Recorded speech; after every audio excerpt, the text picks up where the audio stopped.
You are looking for correct pronunciation of this famous fashion brand name. How do you pronounce this brand? Chaloye. No, it's wrong. The right pronunciation is Chloé. Chloé. Chloé. Speak once more. Chloé. Yes, perfect.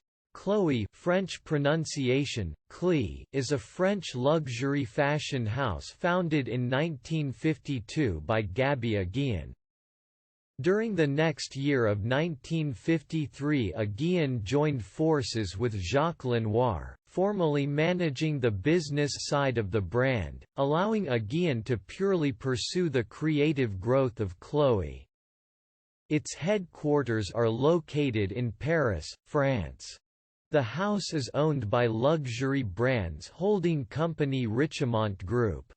Chloé has been worn by many celebrities, including Marion Cotillard, Sienna Miller, Madonna, January Jones, Maggie Gyllenhaal, Cameron Diaz, Emma Stone, Clémence Poésy and Katie Holmes.